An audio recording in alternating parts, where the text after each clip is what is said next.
എല്ലാവർക്കും അവസരം കൊടുക്കാമെന്ന് പറഞ്ഞാൽ നേതൃത്വപരമായ ഗുണമില്ലാത്തവർക്ക് അവസരം കൊടുത്തിട്ടുണ്ടാ കാര്യം. പൊതുമരാമത്ത് വകുപ്പ് എന്ന് പറയുന്നത് ശർക്കര കുടമാണ്.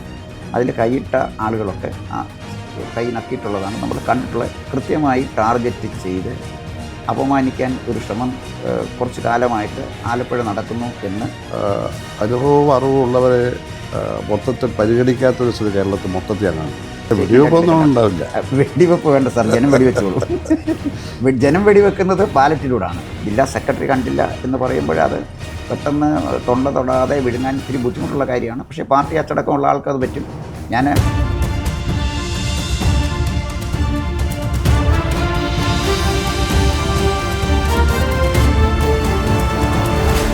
ഇത്ര ദീർഘകാലം പാർട്ടിക്കകത്ത് പ്രവർത്തിച്ച് വലിയ പാരമ്പര്യമുള്ള സീനിയർ നേതാക്കന്മാരുടെ ഒരാളാണ് അങ്ങ്.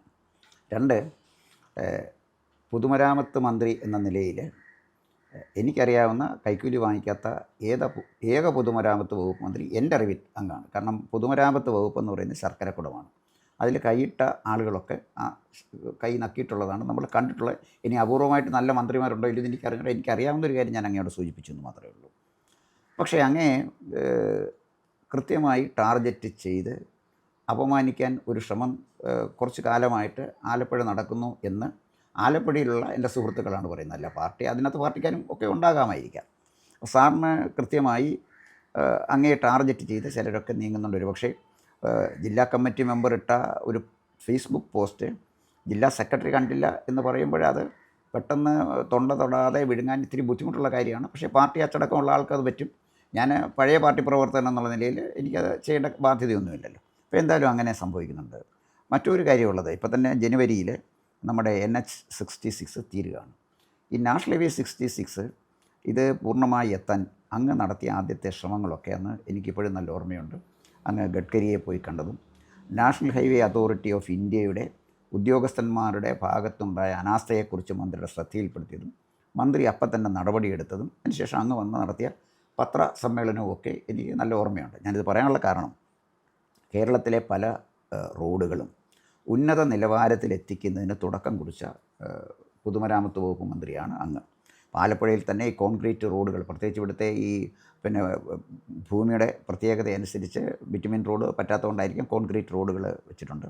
കുറച്ചു കാലം മുമ്പ് പത്തനാപുരം നിയോജക മണ്ഡലത്തിലെ ഒരു റോഡിൻ്റെ ഉദ്ഘാടനം വന്നപ്പോൾ അങ്ങയുടെ ചിത്രം ഫ്ലെക്സിലുണ്ടായിരുന്നില്ല. അങ്ങ് പണം കൊടുത്ത് അങ്ങയുടെ കാലത്ത് ഏതാണ്ട് പൂർത്തിയാക്കി, 3/4 ഭാഗവും പൂർത്തിയാക്കിയ ഒരു റോഡാണ്. അന്നത് അവിടെ ആ മീറ്റിങ്ങിൽ പ്രസംഗിച്ച KV ഗണേഷ് കുമാർ പറഞ്ഞു, ശരിക്കും പറഞ്ഞാൽ ഈ ഫ്ലെക്സ് ബോർഡിൽ സുധാകര സാറിൻ്റെ പേര് വെക്കേണ്ടതായിരുന്നു. കാരണം അദ്ദേഹമാണ് ഇതിന് ഫണ്ട് അലോട്ട് ചെയ്യുന്നതും താല്പര്യം എടുത്തതൊക്കെയാണ്. നിർഭാഗ്യവശാൽ അദ്ദേഹത്തെ ഒന്ന് അനുസ്മരിക്കാൻ പോലും ആരും തയ്യാറായില്ല. അദ്ദേഹത്തിൻ്റെ ചിത്രവും കൂടെ ഫ്ലെക്സിൽ വെച്ചായിരുന്നെങ്കിൽ കുഴപ്പമൊന്നുമില്ലായിരുന്നു. എന്താണ് കുഴപ്പമൊന്നും എനിക്ക് മനസ്സിലാകുന്നില്ല. അത് മാന്യമായി നിങ്ങൾ ചെയ്യേണ്ടതായിരുന്നു എന്ന് KV ഗണേഷ് കുമാർ പ്രസംഗിച്ചതായിട്ട് അന്ന് പത്രത്തിൽ ഞാൻ വായിച്ചു. പക്ഷേ അങ്ങ് വായിച്ചൊന്നും എനിക്ക് അറിഞ്ഞുകൂടാ. പത്രത്തിൽ അവിടുത്തെ ലോക്കൽ എഡിഷനിലായിരിക്കും ഇതൊക്കെ വരുന്നത്, വായിച്ചിരുന്നു. അപ്പം ഞാൻ ചോദിച്ചതിൻ്റെ കാര്യം, കേരളം കണ്ട ഏറ്റവും നല്ല പൊതുമരാമത്ത് വകുപ്പ് മന്ത്രിമാരിൽ ഒരാളായിരുന്നു അങ്ങ്. അങ്ങേക്ക് കൃത്യമായ അതിന് പ്ലാൻ ഉണ്ടായിരുന്നു. ഏറ്റവും പ്രധാനപ്പെട്ട കാര്യം, അങ്ങേക്ക് ഈ കോൺട്രാക്ടർമാരിൽ നിന്നോ എൻജിനീയറിംഗ്മാരിൽ നിന്നോ കമ്മീഷൻ വാങ്ങിക്കേണ്ട കാര്യമില്ല, കൈക്കൂലി വാങ്ങിക്കാത്ത ആളാണ്.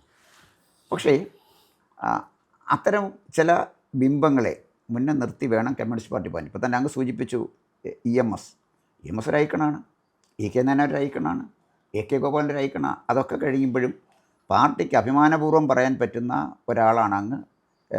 ഈ NH-66 തുടക്കം കുറിച്ച മന്ത്രി, കേരളത്തിലെ റോഡുകളുടെ ക്വാളിറ്റി വർദ്ധിപ്പിച്ച മന്ത്രി, അഴിമതിയുടെ കറ പുരളാത്ത മന്ത്രി. അങ്ങനെ ഒരു നേതാക്കന്മാരാണ് ഞങ്ങളുടെ പാർട്ടിയിലുള്ളത് എന്ന് പറയേണ്ടത് CPM ആണ്, കോൺഗ്രസ് അല്ല പറയേണ്ടത്. പക്ഷേ അത്തരം നേതാക്കന്മാരെ പ്രൊജക്റ്റ് ചെയ്യുന്നില്ല എന്നുള്ളത് പൊക്കോട്ടെ, അവരെ അപമാനിക്കാനും ശ്രമം നടത്തുമ്പോഴേ ഏതെങ്കിലും ഒരാൾ ഒറ്റപ്പെട്ട നടത്തുന്ന ഒരു ശ്രമമായിട്ട് അങ്ങേക്കത് തോന്നുന്നുണ്ടോ? എന്തെങ്കിലും തീരുമാനമെടുത്ത് അങ്ങനെ ചെയ്യുന്നതാണെന്ന് എനിക്ക് പറയാൻ പറ്റില്ല. പക്ഷേ മൊത്തത്തിൽ അനുഭവവും അറിവും ഉള്ളവരെ മൊത്തത്തിൽ പരിഗണിക്കാത്തൊരു സ്ഥിതി കേരളത്തിൽ മൊത്തത്തിൽ ഞാൻ കാണുന്നുണ്ട്. മൊത്തത്തിൽ കാണുന്നുണ്ട്. കാരണം അവരൊന്നും ശബ്ദം കേൾക്കാനില്ല. പണ്ടങ്ങനെ അല്ലല്ലോ. പണ്ട് മരിക്കുന്നതിനും വരെ കമ്മ്യൂണിസ്റ്റ് പാർട്ടി പ്രവർത്തകരായിട്ടല്ലേ ഇരിക്കുന്നത്, അല്ലേ? രോഗം കൊണ്ടോ മറ്റു കാര്യങ്ങൾ കൊണ്ടോ ആയാൽ പോലും ചിലരെ മാറ്റത്തില്ല, ചിലരെ മാറ്റും. സുഖമില്ലെങ്കിൽ പിന്നെ പ്രവർത്തിക്കാൻ വയ്യായെങ്കിൽ മാറ്റും. PB ലെവലൊന്നും മാറ്റത്തില്ല അവർ കുട്ടിക്ക്. അപ്പോൾ ഇപ്പോൾ പൈസ കൊണ്ടുവച്ചു, ഒരെണ്ണം CPI കൊണ്ടുവച്ചു, ഇങ്ങനെ ഇതൊക്കെ വരികയാണ്. അതിരിക്കട്ടെ, അത് ഈ പുരുഷ കാലഘട്ടത്തിൻ്റെ പ്രത്യേകതയാണ്. ഈ നേതൃത്വം എന്ന് പറയുന്നത് എന്തോ സുഖം അനുഭവിക്കാനുള്ളതാണ് എന്നൊരു തെറ്റിദ്ധാരണ നിന്ന് വലുതായത്. അത് മറ്റുള്ളവർ കൂടെ കിട്ടട്ടെ, അല്ല, തെറ്റാണത്. യഥാർത്ഥത്തിൽ അത് തീരുമാനം ഞാനും അംഗീകരിച്ചതാണ്, ഞാനും കൈപൊക്കിയതാണ് പാർട്ടി സമ്മേളനത്തിൽ. അത് വെച്ച് പറയുകയല്ല. യഥാർത്ഥത്തിൽ ഒരാൾക്ക് പ്രവർത്തിക്കാൻ കഴിയാത്തില്ല ശാരീരികമായി, ബൗദ്ധികമായി. അപ്പോഴാണ് അയാളെ സ്ഥാനം മാറിക്കൊടുക്കേണ്ടത്. അതെപ്പോഴാണ് എല്ലാവർക്കും അറിയാം. പാർട്ടി കൂടി എന്നൊരു തീരുമാനം എടുക്കുന്നതിന് ഒരു പ്രയാസമുണ്ട്. മുമ്പെല്ലാം അങ്ങനെ, ഈ 2 വർഷം മുമ്പ് വരെ അങ്ങനെയല്ല ചെയ്തുകൊണ്ടിരുന്നത്. ഈ പാർട്ടിയുടെ നല്ല കാലത്തെല്ലാം അങ്ങനെയല്ലേ ചെയ്തത്. എല്ലാവർക്കും അവസരം കൊടുക്കാമെന്ന് പറഞ്ഞാൽ നേതൃത്വപരമായ ഗുണമില്ലാത്തവർക്ക് അവസരം കൊടുത്തിട്ട് എന്താ കാര്യം? അവിടെയാണ് ഗ്രൂപ്പിൽ ചേർന്ന് ബ്രാഞ്ചിൽ വന്ന് വളർന്നു വരുന്ന ആ പാർട്ടി ഭരണഘടനയിൽ ഇന്നും പറയുന്ന, ഇന്നും മാറ്റാത്ത സാൽക്കാപ്ലിങ്ങനെ ഉറപ്പിച്ച് പറഞ്ഞ ആ പാർട്ടി രീതികൾ, ആ രീതികളിൽ നിങ്ങൾ എവിടെ വേറിട്ട് പോകുന്ന അവിടെ പ്രശ്നമാവും ഭാവിയിൽ. ഒന്നും പറയാതിരിക്കാൻ പറ്റില്ല. അകത്തിരുത്താൻ എല്ലാവർക്കും സമയമുണ്ട്. അതുകൊണ്ട് ഈ പാർലമെൻ്ററി പദവിയും പാർട്ടിക്കകത്തുള്ള പ്രവർത്തനവും നമ്മൾ രണ്ടായി കാണണ്ടേ. പാർട്ടിക്കകത്തുള്ള പ്രവർത്തനം പാർലമെൻ്ററി പദവി ഇല്ലെങ്കിലും നടത്താവുന്നതാണ്. പാർലമെൻ്ററി പദവിയുള്ളവർ അത് അവിടെ കൂടെ പ്രവർത്തിച്ച് ഇവിടെ ശക്തിപ്പെടുത്താനല്ലേ. ഇതിനൊക്കെയുള്ള കാഴ്ചപ്പാടുള്ളവരല്ലേ നമ്മൾ. അപ്പോൾ അതിലൊക്കെ വ്യത്യാസം വരിക. ഞാനിപ്പോൾ 5 വർഷമായി ഒഴിഞ്ഞു. എനിക്ക് ഒരു തരത്തിലുള്ള വിശ്രമം, എല്ലാ ദിവസവും പരിപാടിയാണ്. ഇന്നും പരിപാടി ഉണ്ടായിരുന്നു രാവിലെ. ഈ ഇൻ്റർവ്യൂ പറഞ്ഞുകൊണ്ട് ഞാൻ എഴുതിയിട്ടിരുന്നു, ഞാൻ വേറെ പരിപാടി ഉച്ച കഴിഞ്ഞ് വെച്ചില്ല. എല്ലാ ദിവസവും പരിപാടിയുണ്ട്. ജയപ്രകാശ് നാരായണൻ്റെ 46ാം ചരമവാർഷികം ഇവിടെ RJDക്കാർ ജില്ലാ കമ്മിറ്റി ഇവിടെ മാന്നാർ നടത്തി എന്നെ ഉദ്ഘാടനത്തിന് വിളിച്ച്. അവർ ഉദാഹരണം ഞാൻ പറയുക, അവരെന്നെ ഉദ്ഘാടനത്തിന് വിളിച്ചു. കോൺഗ്രസിൻ്റെ സാംസ്കാരിക വേദികൾ വിഷയാധിഷ്ഠിതമായ ചർച്ചയ്ക്ക് അവർ എന്തുകൊണ്ട് എന്നെ വിളിക്കുന്നു? CPMൻ്റെ അഭിപ്രായം അവർക്കറിയാം. അല്ല, എനിക്ക് നേരത്തെ കോൺഗ്രസ് അങ്ങ് ചേർന്നാൽ പോരെ, ഇവിടെ അല്ലെ BJPയിലങ്ങ് ചേർന്നാൽ പോലെ. കേന്ദ്രത്തിൽ അധികാരമുള്ള പാർട്ടിയല്ലേ. എന്തെങ്കിലും ഒരു പോസ്റ്റിന് വല്ല വിഷമമുണ്ടോ? അവർ തരില്ലേ? ഇവിടെ വന്ന് ഓഫർ ചെയ്തതല്ലേ ഗവർണറാക്കാവുന്ന എൻ്റെ അടുത്ത്. ഒന്നാളുടെ പേരൊന്നും ഞാൻ പറയില്ല. ഞാൻ അവരോടൊക്കെ എത്ര മാന്യമായി സംസാരിച്ചിട്ടാണ് അയച്ചത്. അപ്പോൾ പാർട്ടിയെപ്പറ്റി അറിയാത്തവർ, പാർട്ടിക്ക് വേണ്ടി ഒന്നും ചെയ്തിട്ടില്ലാത്തവർ, സ്വന്തം കാര്യത്തിന് നടക്കുന്നവർ, വൈകുന്നേരം ലക്കിൽ ലഗാനുമില്ലാതെ നടക്കുന്നവർ, രാഷ്ട്രീയ പാർട്ടി നേതാവെന്ന് പറയുക, വൈകുന്നേരം ഭയങ്കരമായിട്ട് ലക്കിൽ ലഗാനുമില്ലാതാവുക, പുതിയ തലമുറയിൽ കൂടെ വരുന്നവരെല്ലാം അങ്ങനെ പഠിപ്പിക്കുന്നവർ, ഇങ്ങനൊരു സെറ്റ് ഇതിനകത്ത് വന്നിട്ടുണ്ട്, യാതൊരു സംശയമില്ല. ആലപ്പുഴ കുറച്ച് കൂടുതലത്. അതുകൊണ്ട് പാർട്ടി നശിച്ചു പോകും എന്നൊന്നും കരുതൊക്കെ മാറത്തില്ലേ. ജനങ്ങൾ ഉണ്ടെന്നാൽ ഒന്നാം തരം അടി ചവിട്ടത്ത് കിട്ടും ഇടയ്ക്കിടയ്ക്ക്.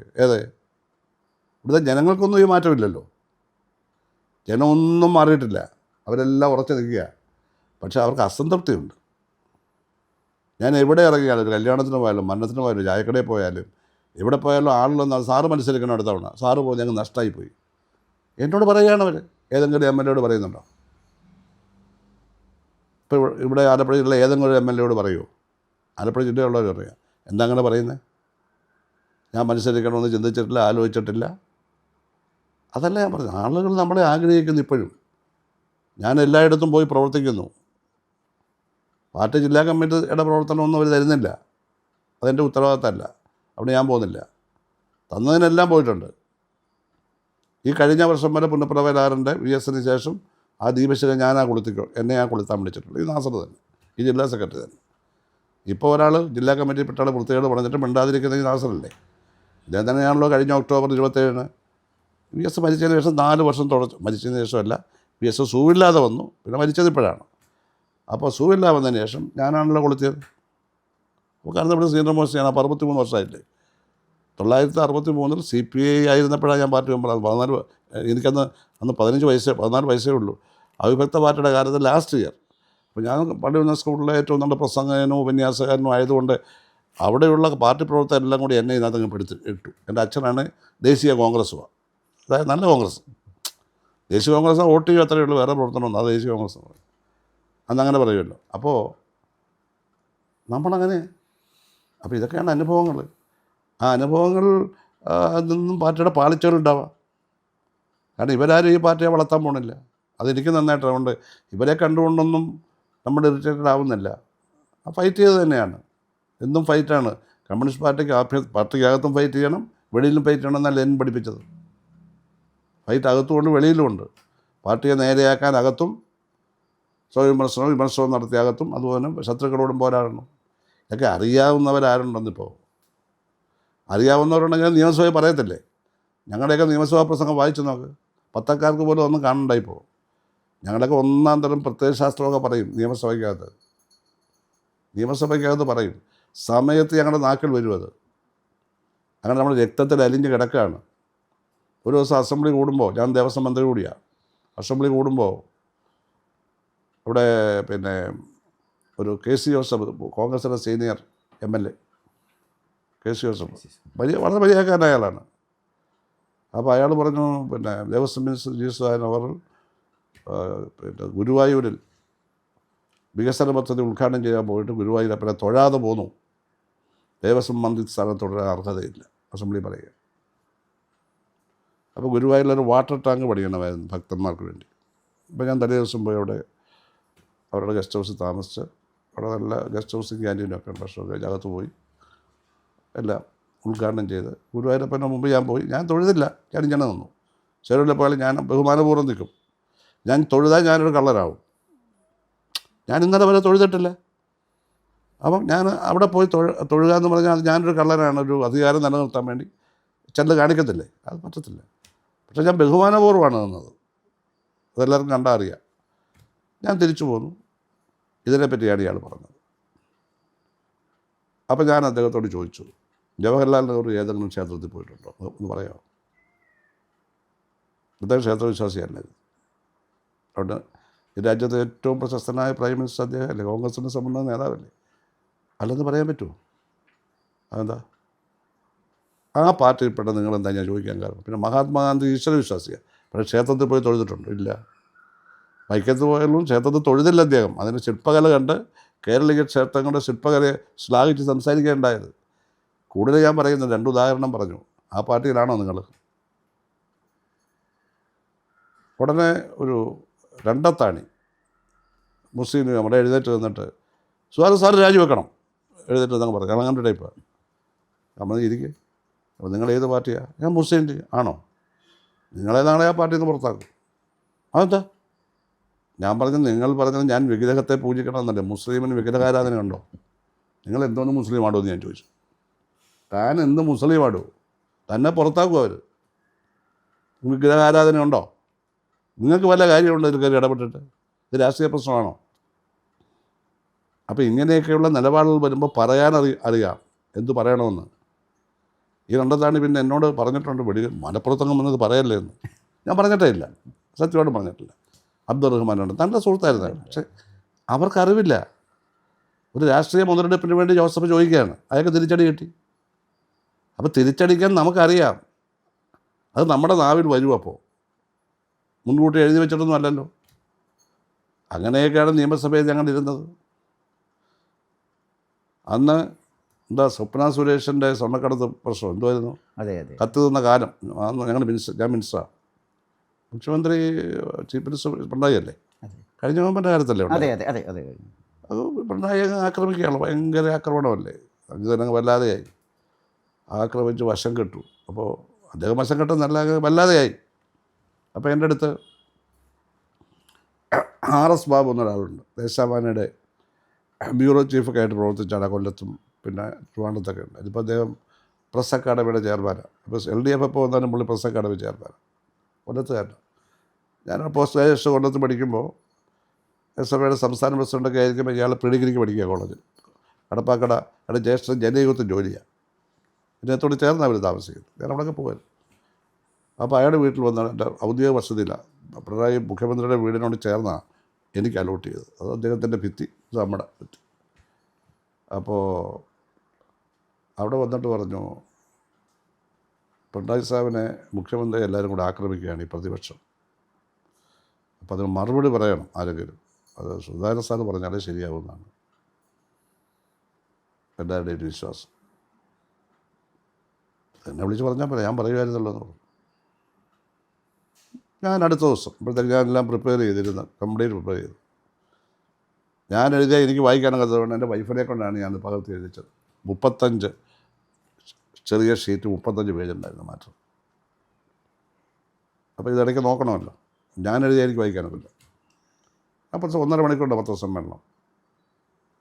പിണറായി എല്ലാത്തിനും ഡിഫെൻഡ് ചെയ്തു, ഹൈലി സക്സസ്ഫുൾ. കഴിഞ്ഞപ്പോൾ തന്നെ ലോകത്തിൻ്റെ നാനാഭാഗത്തുള്ള മലയാളികളുടെ ഫോൺ സന്ദേശങ്ങളും കാളുകളും ഇങ്ങനെ വരികയാണ്. ഞങ്ങൾക്കിപ്പോൾ ജീവൻ വിട്ടു, ഞങ്ങളെല്ലാം വിഷമിച്ചിരിക്കുകയായിരുന്നു. ഇത് ഞാൻ ചെയ്തതാണ്. ഒരു മന്ത്രിയെ വിശ്വാസമില്ലായിരുന്നു. സെൻട്രൽ കമ്മിറ്റി, പോളിറ്റ് ബ്യൂറോ ഒക്കെ അന്നും ഉണ്ട്. ഞാൻ സാഹിത്യ കമ്മിറ്റി മാത്രമാണ്. ഏതെങ്കിലും ദിവസം മുഖ്യമന്ത്രിക്ക് രാവിലെ ചോദ്യോത്തരവോ പ്രമേയമോ എല്ലാം ഉണ്ടെങ്കിൽ അദ്ദേഹത്തിന് സെക്രട്ടേറിയറ്റിന് പോകണമെങ്കിൽ, പാർട്ടി സെക്രട്ടേറിയറ്റ് എന്നെയാണ് ഏൽപ്പിക്കുക. അവിടെയുള്ള സെൻട്രൽ കമ്മിറ്റിയെ PB അത് ഏൽപ്പിക്കത്തില്ല. ഇവിടെ ഒരുപാട് പേര് സെക്രട്ടേറിയറ്റ് വന്ന്, ഇപ്പോൾ ജയരാജൻ സെൻട്രൽ കമ്മിറ്റി, ബാലൻ സെൻട്രൽ കമ്മിറ്റി, ഇവരെല്ലാം ഇരിപ്പുണ്ട് മന്ത്രിമാരാണ്. അവരെ ഒന്നുമല്ല ഏൽപ്പിക്കുക, നമ്മളെ ഏൽപ്പിച്ചത്. നമ്മളിത് കൃത്യമായിട്ട് ചെയ്യും. പോലീസിൻ്റെ അതേപ്പറ്റിയുള്ള അവരുടെ എന്താ പറയുന്നത്, ഈ ഇതുണ്ടല്ലോ നമ്മുടെ എന്തൊരു ക്രൈമാണ് ഇപ്പോഴത്തെ ഇത് പറയുമല്ലോ, സൈബർ ക്രൈംസ്, അതിനെപ്പറ്റിയുള്ള ചോദ്യോത്തരമുണ്ട്. അദ്ദേഹത്തെ സെക്രട്ടേറിയറ്റിന് പോകണം, പാർട്ടി സെക്രട്ടേറിയറ്റ് എന്നെ ഏൽപ്പിച്ചു. തലേ ദിവസം പറഞ്ഞു. അപ്പോൾ എനിക്കത് ടീച്ചേഴ്സ് അപ്പം തന്നെ ഞാൻ സെക്രട്ടേറിയറ്റ് എൻ്റെ ഓഫീസിൽ പോയി. ഞാൻ DGP വിളിച്ചു വരുത്തി. ബെഹ്റയാണ്. ഡീറ്റെയിൽസൊക്കെ ഞാൻ ചോദിച്ചു വാങ്ങി. എന്നിട്ട് ഞാനത് വേറെ ഡിസ്കസ് ചെയ്ത് എഴുതി. മൊത്തം രമേശ് ചെന്നിത്തല അടക്കം ചോദ്യം ചോദിച്ചു. എല്ലാം ഞാൻ പറഞ്ഞു. നമ്മൾ പ്രതീക്ഷിക്കാത്ത ചോദ്യങ്ങളൊക്കെ വരുമല്ലോ, എല്ലാം പറഞ്ഞു. ചോദ്യോത്തരം കഴിഞ്ഞ് ഞാനവിടെ ഇരിക്കുമ്പോൾ രമേശ് ചെന്നിത്തലയുടെ കത്തപ്പുറത്തുനിന്ന് കൊടുത്തയച്ചു, അതിഗംഭീരായി എന്ന് പറഞ്ഞിട്ട്. രമേശ് ചെന്നിത്തലക്ക് അങ്ങനെയൊക്കെ ക്വാളിഫിക്കേഷൻ, ഗുണവിശേഷമുണ്ട്. അപ്പോൾ നമ്മളിതൊക്കെ ചെയ്തിട്ടുണ്ട്. നമ്മൾ അവകാശവാദമൊന്നും ഉന്നയിച്ചിട്ടില്ല.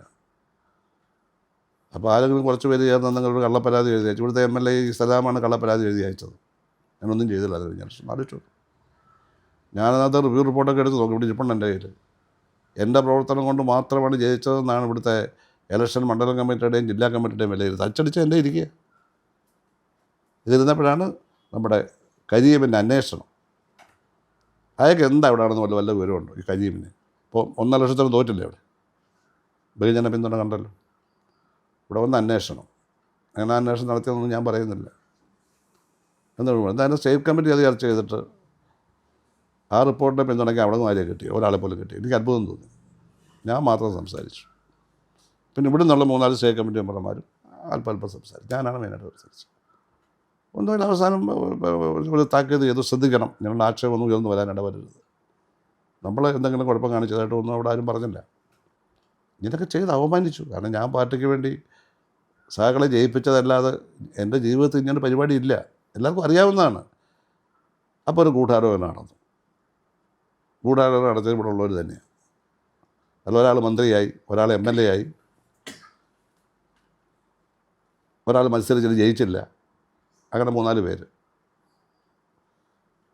പക്ഷെ അത് വിജയിച്ചില്ല. ആളിൽ ഇപ്പോഴും ഇവിടെ എല്ലാം മടി ഇറങ്ങും, സാറ് മത്സരിക്കണം, സാറ് മത്സരിച്ചാലേ ജയിക്കത്തുള്ളൂ എന്ന് പറയുകയാണ്. അവിടെ മത്സരിക്കണമെന്ന് ഞാൻ തീരുമാനിച്ചിട്ടില്ല, പാർട്ടിയല്ലേ തീരുമാനിക്കുന്നത്. അത് പാർട്ടിയാണ് തീരുമാനിച്ചത്. ജയിക്കുന്നവരെ മത്സരിപ്പിച്ചാൽ സീറ്റൊക്കെ കിട്ടും, ഇഷ്ടമുള്ളവരെ മത്സരിപ്പിച്ചാൽ ജയിക്കണമെന്നില്ല. ആളുകളോട് പറയണം. അങ്ങനെയാണ് കമ്മ്യൂണിസ്റ്റ് പാർട്ടി എന്നും. അപ്പോൾ അതിനൊന്നും വലിയ പ്രശ്നമില്ല. അതുകൊണ്ട് പാർട്ടിയുടെ അസ്ഥിവാരം തോണ്ടാനൊക്കത്തില്ല. അത് രക്തസാക്ഷികളുടെ അസ്ഥിയാണ്. ഇത്രമാത്രം എക്സ്പീരിയൻസ്, നിയമസഭയിലെ കഴിവ് തെളിയിച്ച, പുറത്ത് പൊതുസമൂഹത്തിൻ്റെ അംഗീകാരമുള്ള, അങ്ങേ ബോധപൂർവം അപമാനിക്കാൻ ഉള്ള ഒരു ശ്രമം ആലപ്പുഴ കേന്ദ്രീകരിച്ച് നടക്കുന്നു എന്നുള്ളത് വളരെ വ്യക്തമാണ്. അത് പാർട്ടി തിരിച്ചറിയട്ടെ, കറക്റ്റ് ചെയ്യട്ടെ. പക്ഷേ ഇത്തരം ഒരു ഫേസ്ബുക്ക് പോസ്റ്റ് വന്നപ്പോഴേ അത് എഴുതിയ ആൾ, അതും പുതുതായിട്ട് വന്ന് പാർട്ടി ചേർന്ന ഒരാൾ, JSSൽ നിന്ന് വന്ന് ചേർന്ന ഒരു പാർട്ടി പ്രവർത്തകൻ, അങ്ങനെ എഴുതുമ്പോഴേ അവസാനം കോൺഗ്രസിൽ നിന്ന് വന്നു.